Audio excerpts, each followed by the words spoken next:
Chris and Travis. I'm Travis. And I'm Chris.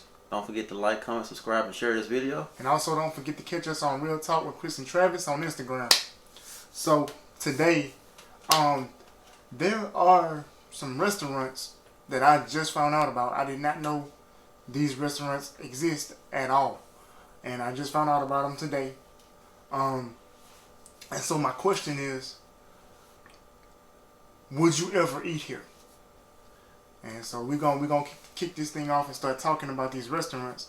And y'all, just a little side note in advance, I don't remember all of the different names. Today we found out about, I want to say maybe 8 to 10 different restaurants. Yeah. So we're not gonna cover all of them in this video. What we're gonna do is we'll talk about 3 of them. And if we get a lot of good feedback on this one, then we'll do like a part 2, and if necessary, then a part 3. So let's get it started. The first restaurant, I do remember the name of this one. I think it's called Opaque. I don't remember the location. I want to say it's in France maybe, but I could be wrong. But Opaque, if you do any kind of graphic design work or anything with photography, you know that word means how much light is allowed through on a picture or an image to brighten it up, or you block light to make it darken.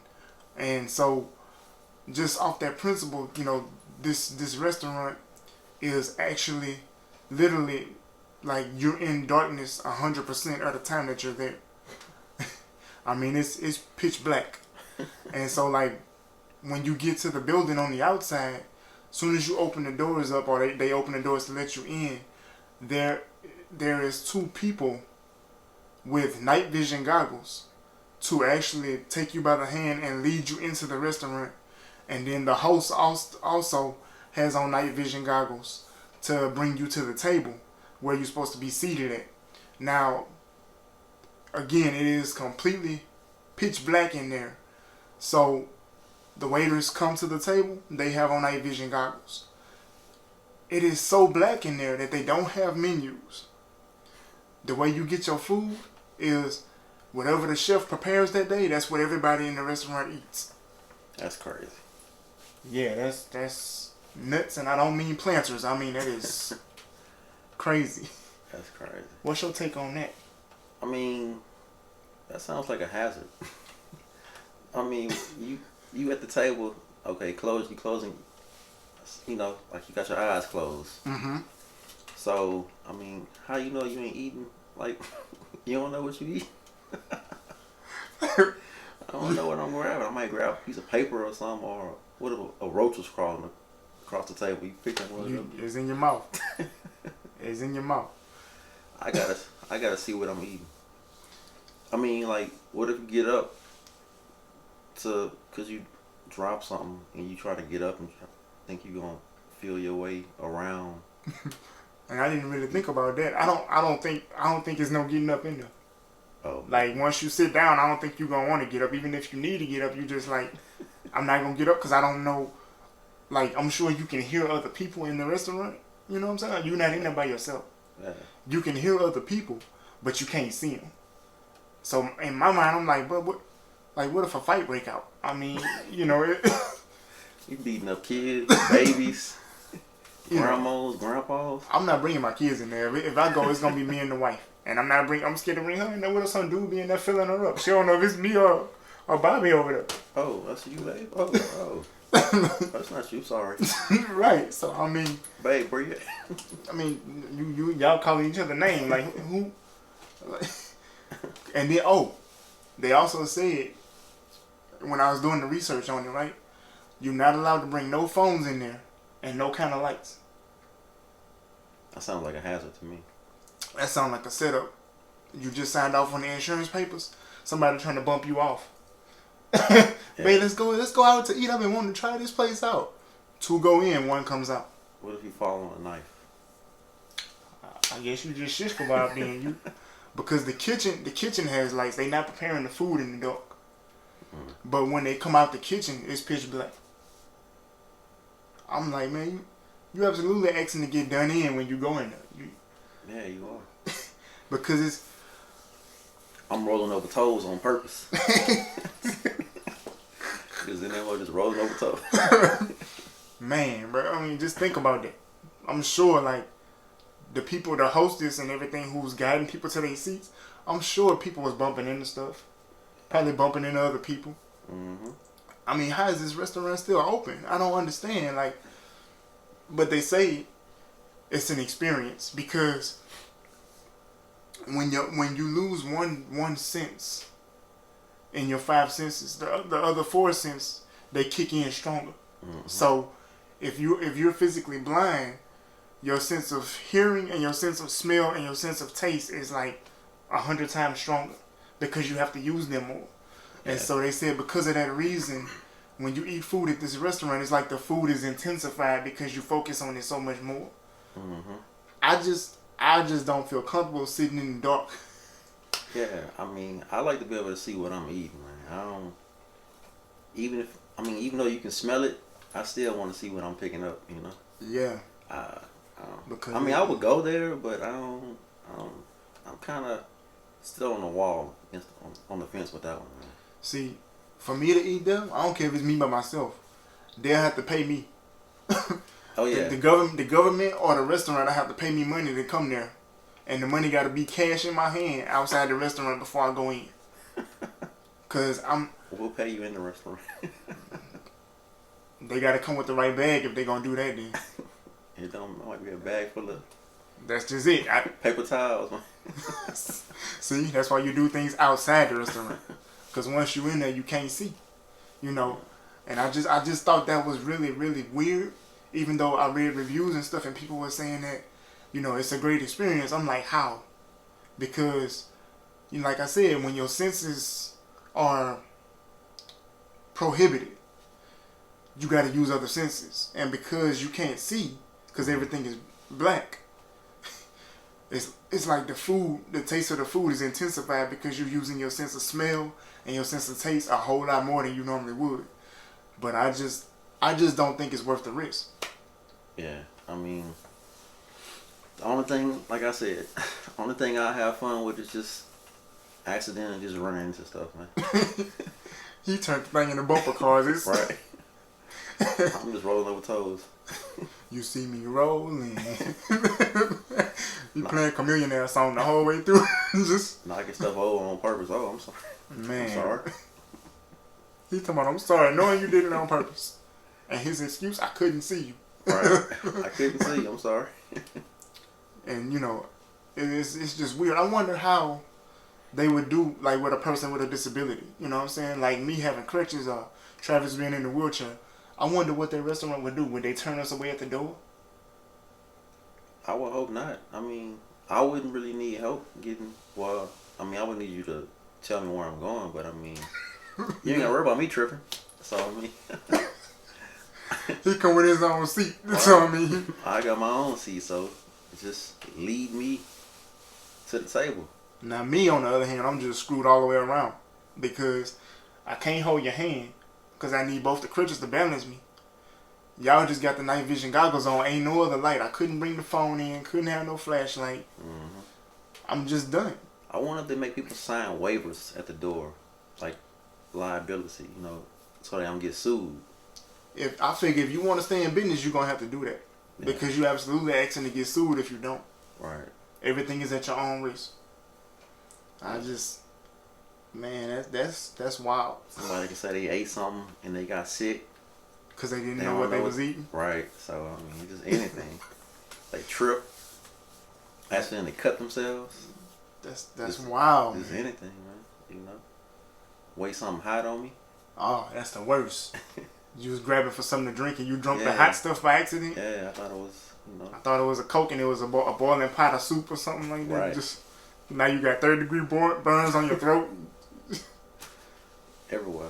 Man, bro. Yeah. That's some wild stuff. Right. You know, y'all let us know in the comments on this one. Had y'all ever been to, you know, this restaurant that we talking about or something similar maybe? You know, would you go in a restaurant like that? Because I think that's pretty wild. For me, like I said, they'd have to pay me. I'm not going in there on my own free will. They have to pay me. Yeah, I think I'll have to be paid too. And they're going to have to pay a lot. Yeah. Especially if, like, we, you know, when we get big and we some real influencers and stuff, And restaurants be like, oh, we would love because y'all disabled. That'll bring a lot of good recognition to the restaurant. Mm-hmm. Yeah, okay. But you're going to either have to cut the lights on, and when I get seated, then y'all can turn them back off. Or you're going to have to pay me to come eat there. I'm sorry. Yeah. You know, I'm already black, and you got all the lights off. What you trying to do? Nothing but eyes and teeth. If that. Some people keep their eyes closed in the dark. They don't want to see, you know, if I guess, because, you know, supposedly your eyes do adjust, you know, to darkness.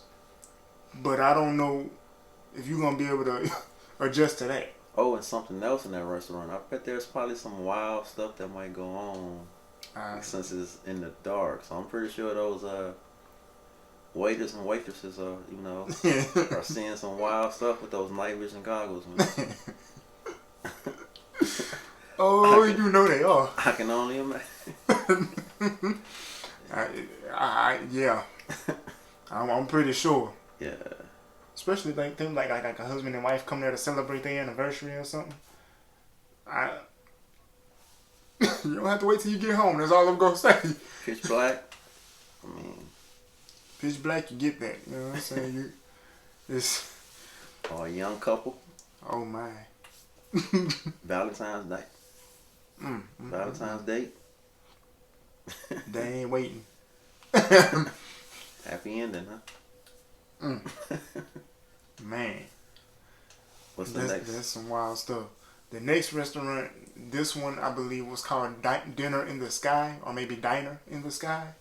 I do believe it was Dinner. But this restaurant in particular has 9 locations all over the world. I do think there is one in America, in the United States. I don't remember which state is in. Maybe it might have been Las Vegas. I think it might have been Vegas too. But it said it was multiple locations, so I'm not sure. But this restaurant, Dinner in the Sky, is about the size of a large room. The table is designed to seat about 22 people. And then it has chefs, like maybe 3 chefs that's anchored to the table. And what they do with this restaurant is once everybody is seated, the restaurant is down, you know, it's sitting on the ground. But once everybody's in the building or in the room and they're seated properly, they strap you into these seats that are built like racing seats. They're built like the seats you would play video games in. And they actually put a harness on you and they strap you into the seat. Once everybody's strapped in, then this huge crane machine hooks onto the top of the room and it raises the whole room 150 feet in the air. Once that happens, the crane then locks the room in place so it can't come down until the crane operator lowers it. But while you're there in the air, the wind could blow and it could move the room. But everything is supposed to be anchored down. And the chefs that are in the room, they prepare your food kind of like hibachi grill. If I'm saying that right. You know, they prepare it right there in front of you. And you eat your food. But you're suspended 150 feet in the air. I got a fear of heights. So, I mean, I don't have a fear of heights. I just got a problem with being just strapped in while I'm trying to be comfortable and eat. You know, I don't like feel like I'm restricted. Yeah, I don't like that feeling. You know, especially while I'm trying to eat. Right. I want to lean up. I'm strapped in. I can't really, you know, sit in my chair how I want to or whatever. Now, what if a bird, you 150 feet in the air and a bird come flying and, you know, poop on you or something? It's most seasoning. You just got some extra seasoning. That's all it is. Flying your food, man. The bird say he got something to go. Y'all in his house. It's, you know. Or a strong gust of wind just come. Oh yeah, they talked about that when I did the research. Said if the wind hit the room right, it's gonna move. Oh, no. But the crane's supposed to be holding it from falling. Supposed to be holding. I say, man, that people was paying through the nose to eat in there. I was like, man, nah. That's another place. If they pay me right, I eat in there. But beyond that, I cannot do, because I feel like it's too many risks. You know what I'm saying? What if the crane rust out or something and it just dropped? You're not prepared for that. Then the room is only so big, so there's no bathroom in the room. You have to use the bathroom before they put you in the seat and strap you in. Oh yeah. When you're down on the ground. Once they put you in the air in the crane and you strapped in the seat, there is no bathroom to go through. You know, to go to. You know, it was so funny when I was doing the research. I was looking at some different clips of it on YouTube, and one of the guys who was filming everything said, he said, "Man, I gotta use the bathroom. We been here for 2 hours when they was explaining things to us, and you know when they were showing us what to do and stuff like that. We've been here 2 hours now. I gotta use the bathroom." But they was in the air, strapped down in the seat, and the guy next to him was like, "Man, just whip it out and go right there. You just gonna make it rain on somebody down below. That's all." And he laughed, but I thought about that. I mean, that's the only option you got. Is either you gonna do it right there, or you gonna wait till the crane operator lowers you back down to the ground and they unstrap you from the seat. Yeah. I think that's a bit much. I mean, that, or if you drop something. That too, because stuff can fall out your pocket. Yeah, if you drop something, you gotta wait until the crane let you down to get it. Or you tell them, "Hey, I dropped my phone," or whatever, and they just let the whole thing down so you can get your phone. Which I'm sure they not gonna do. You up there now. Your phone just gone. It's it's just gone. I don't wouldn't like in my mind when people make certain restaurants, and I know you're trying to create a whole atmosphere and do something different than everybody else. That's how business work. But okay, like the restaurant where you're in the dark, I mean, what was you thinking to come up with that? You know, attaching a restaurant or a small conference room to a crane and feeding people out of that small room 150 feet in the air where everybody's strapped down. What was you thinking? Like is this innovation or is this stupidity? I don't know. I hope you ain't gotta do number 2. Oh my boy. You gotta sit there for 2 hours and it's really something serious. You didn't ate something that said, "Nope, not today." And you just finna make a mess. You finna make a mess. I know when I was doing the research, one of the guys in the video, he said, if everybody's strapped to the table and everybody's strapped down in these seats, what happens if somebody starts to choke on their food? And the guy who was the chef, because they have 3 chefs in the room, the chef said, well, the chefs are the only ones. Their lower extremities is strapped to the table, but they can move like their arms and stuff. Mm-hmm. And everybody in the room is close quarters because you can reach out and touch each other. So the chef was like, if the guy behind me is choking, he was like, I just have to reach over and hit him in the chest. That's the best I can do. I'm just like, hit him in the chest. That's it. That's it, because he can't get to the back of him because the back of him strapped down. Oh, that's right. And then the chef's strapped down to the table, so nobody can move. Oh, you just you SOL. that's what it is. You just stuck. Again, what were they thinking? Like, I would love to know. What were you thinking? But these restaurants are successful. The business plan is working. The people are making money.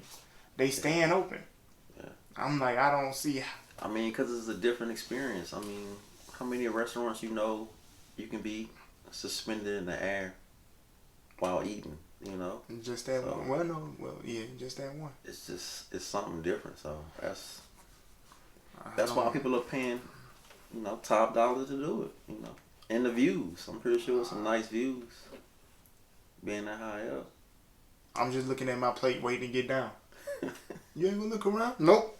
I'm right here. The plate the whole time. The whole time. And I don't even want. I normally have a big appetite. I like to eat. A place like that, they're like, "Sir, you want another serving?" Nope. I'll take a kid plate to go. Can we just... You paid to be here, sir. I know. I didn't think this through. I'm ready to go now. That's too high up, man. 150 feet in the air. With nothing but the floor below me. But I can see everything below me. I can see it. You're like, man, why the wind blowing right now? You can't control the wind, sir. Make the wind stop. Somebody stop it. Do something. A bird just flew in and just landed on my table. Like, what up, man? It's nice to see you up here. Yeah. I mean, me and the bird having a whole conversation. Just, nah, I'm done. Let me down. Well, y'all booked for 4 hours. Man, I only been here 15 minutes. Let me down. 4 hours. Dang, what y'all feeding us for 4 hours? I don't know, but they won't be feeding it to me. I'm getting down. I don't know. That's too high up. It'll take me 4 hours to eat. Okay, that's wild, man. Yeah, I'm just thinking about the thing just swaying back and forth. I'm trying to eat, and I'm thinking the whole platform is about to come crashing to the ground, man. And see, that's one of the things you just got to try not to think about it, because they did mention that too. Like when the wind is blowing, you don't have any. It's no shields. There's no protection from the wind. So when the wind blows, you feel every bit of it. When it moved that whole room, you feel every bit of it. You could feel yourself moving, but that's why they strap you down, so you don't get out your seat. Because if you get out your seat, you just might slip and fall 150 feet to your death. You get out your seat. Well, there is no floor for you to step down on if you get out your seat. So yeah, you're just gone. SOL. Yeah. For lack of a word, yeah. That's just it. It's wild, man. Like I say, my only thing is, how did they come up with this concept? What was going through your head to come up with this? Somebody probably was thinking, like, man, let's do something crazy. They probably was high as a kite. And just... They was high, so it's like, man, let's make a restaurant that... In the sky, yeah. A sky restaurant. We're going to serve them the flyest food they ever had. You're like, really? That's your choice of words? Stay fly up here. Yeah, literally. And I guess, the last restaurant that we want to kind of bring to your attention. Again, I don't remember the name of this restaurant. I just remember this particular restaurant is all in ice. It's completely frozen. And the restaurant serves you real food. It's hot food, but the restaurant itself is completely ice. And they said that when you get to this restaurant, when you book your table and stuff, they actually tell you your meal can't last longer than an hour. It got to be shorter than an hour, because too damn cold. Yeah, if you sit in there for an hour, you risking hypothermia, frostbite. You just froze to the seat like a human popsicle. You stuck. It's so cold in there that you can wear like the warmest clothes you can think of. The restaurant still will give you a fur overcoat and gloves. They give it to you, because the coat and the gloves is specially made for that temperature. Now, I don't know if they let you keep it. I'm sure they don't, but they give it to you like it's complimentary. Comes with the meal.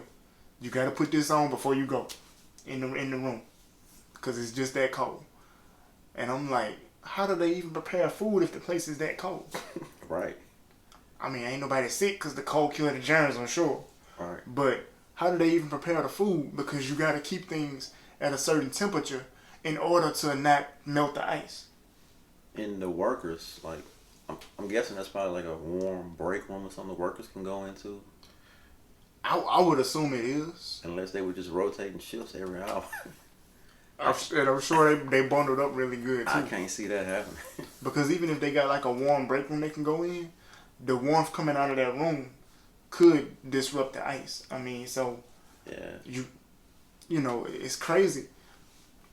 But this restaurant is completely frozen, and yet people still go eat in there, even though you have to have special coats and gloves on just to sit in there and eat. Hey, there's a bar like that in Orlando. Where it's completely ice? Yeah. Would you ever check that out? Yeah. This restaurant too? With the ice? Yeah. Now, I know that I've heard of there's an ice hotel where everything is completely made of ice and people spend a whole lot of money to go spend nights in there. The beds are actually blocks of ice. Nah. and they get like that's gotta be so uncomfortable. They sell you like heavy fur coats for you to put on the whole time you're there. So you sleep in like gloves and layers of clothes, and then like a heavy fur coat, you know, winter boots, like everything. I'm just like, who wants to sleep in? Guess you gonna freeze your nuts off literally on that one. Man, that's a cold situation to be in, boy. Right. You know, that's cold, man. But people do it. They eat in this frozen restaurant. They sleep in this frozen hotel. I mean, it's wild, man. Like, I would check the restaurant out, but I'm not sleeping in no cold hotel. Like I can't sleep in no slab of ice. Like, that's gotta be so uncomfortable. I just feel like this. What is the purpose of creating a place like this? Because when I go to a restaurant, I'm there for one thing and one thing only, and that's to eat. I want to see how good your food is. I can't focus on your food if it's too cold. Yeah, no. You shivering the whole time. Yeah, you know, you feel like a gummy bear in there. You just, everything jelly. The food will be on you the whole time. Like, damn. It's froze to you for you to thaw later and eat it. You know, that's the only way you get your meal to go. It's not even a happy meal. I'm too upset to eat. I can't even. Give me a hot chocolate, man. And that's what I'm saying. I don't even see how they prepare hot food in there, because where you put your oven at? Where the stove at? I mean, do y'all build an open pit fire and just cook your food over the fire? I mean, what do you do? I don't know. I'm thinking it's maybe like a special area that's probably sealed off so it doesn't affect the cold. I just don't see how that's possible. Yeah. How do they prepare fresh food in there with the heat, and you got all this ice, and then how you even eat it, because it's too cold, man. I like being cold when I'm sleeping. I mean, if it's cold, but it's too much. If it's that cold to where you only can stay an hour, less. I mean, look, with less than an hour. I mean, it seems like as soon as they bring the hot food out, it should turn cold like that. That's what I say too. Mm-hmm. Maybe they wrap it in some foil paper or something. I don't know. Yeah. But some kind of thermal wrap food or something. Or it's like in a container, and then you just open it when you get it. I mean, but for them to give you gloves and a coat to wear in there, it's too much. You know. I'm just going for the drinks. It's ice. Everything's ice. Just probably ice water with food coloring. Just. That's cool. This ain't Kool-Aid? No, it's just water. The ice melted it. We took the water, put it in there, dropped a couple of cubes of ice in there, and handed it to you. That's food coloring. You said you wanted strawberry Kool-Aid? Here you go. A little sugar. Yeah, I couldn't see myself enjoying no food. That's what I'm saying. You basically, it's like you got to get this food to go. Right. But you paid all this money to sit in there and eat. But you can't because it's too uncomfortable. I just don't. What's so interesting about these restaurants is the fact that they exist. That's what's so crazy about all of this, is the fact that these restaurants exist. And y'all notice, like, the whole time we talked about these restaurants, the whole time I was doing all this research trying to find out about them, none of these restaurants mentioned anything about kids. That was something else that stood out to me too. These restaurants are not places for you to bring your children because of the risk. It's too many risks. Mm-hmm. You know, and it's crazy because most people, like, if you like me, I got kids and I be wanting to take my kids to new places that I find out about. But these restaurants ain't mentioning no kids. And speaking of kids, Kirk Franklin's son, let's just put this in the air right quick. That was a whole fiasco, you know. That was just crazy. I mean, his son disrespected him, so I understand him going off, because, I mean, if I don't have kids, but, I mean, I can understand that sometimes kids probably can make you, you know, snap like that. Absolutely. You know, Kirk Franklin said, he told Jesus, hey, I'm going to be right back. I'm gonna be right back. Let me go handle him real quick. I'm going to be right back. Like, he took the God out of him and put him on the side right quick. Let me get back in touch with my inner hood real fast. I'm just, you know, but what stood out to me about the whole situation with Kirk Franklin, in the comments, nobody blame Kirk or they didn't take any shots at Kirk, saying that he shouldn't have done that. You're supposed to be a servant of God. You're supposed to be representing Jesus. Nobody said that. Everybody basically patted him on the back and was like, man, you the best parent ever. I was reading the comments and people was like, man, I grew up like that. My parents cussed me out every time I did something crazy and I cussed out my kids. And a couple of people even made the comment that particularly in black families, that's how we raise our kids. Now that particular statement I had a problem with. Because just because you're black, they don't, relegate a certain upbringing, for your children. Just because you're black, you cuss them out. I think all races do that. Yeah. It's called, I call it shock therapy parenting, because kids will shock you and they will surprise you. And when you get surprised, you might let a couple fly, Right. I'm not proud of it, but have I done it? Absolutely. I can say that. I've done it. I'm not proud of it, but have I done it? Yeah, because my kids surprised me, and I wasn't expecting the things that they did, and so I let it rip. I was just as surprised as they were. But I like in the comments the fact that nobody ripped Kirk to pieces about his relationship with God. Nobody brought that up. Everybody said the same thing. I mean, nobody's perfect, so you can't rip them. I mean, nobody could cast a stone, you know. True. I mean, he snapped. He's human just like anybody else. Right. And that's what happened. I mean, his son disrespected him. I mean, he 33 years old, and if I was Kirk, I would have did the same thing, So. Right, because you're not dealing with a child, even though that's your child, but he's not a child, he's a grown man. Right. And I think according to Kirk, that he said that, they've had a toxic relationship for a few years now, so. I think that, and this is just my take on this, I'm not trying to throw no shade and stuff like that, but I think that the son did that on purpose. Yeah. I'm thinking that maybe Kirk called to check on him, or for whatever reason, he called Kirk, and it's like, for one, if Kirk called him, right, if you got that kind of a problem with your parents, just don't answer the phone. Just don't answer it.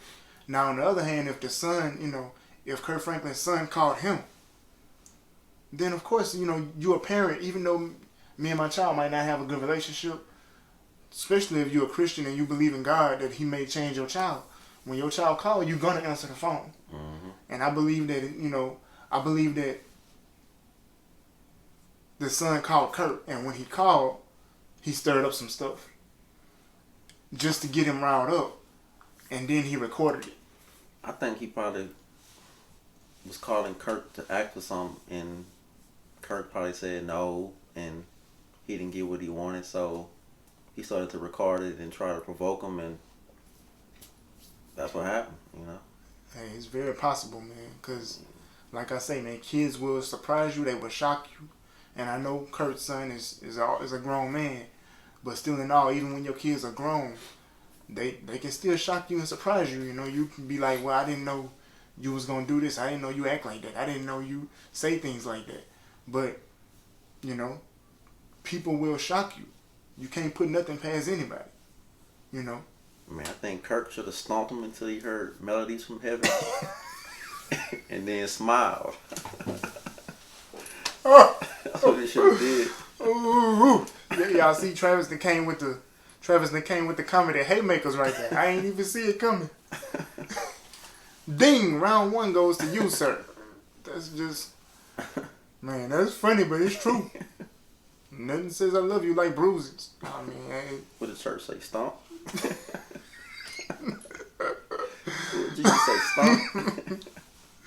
Oh, man. Let the church say amen? Comedy gold right there. Tabernacle. Tabernacle is what it was. Man, bro. But I am glad that Kurt did, because at first, when he did the apology video, that let me know that it was real and it wasn't just somebody trying to go after Kurt Franklin.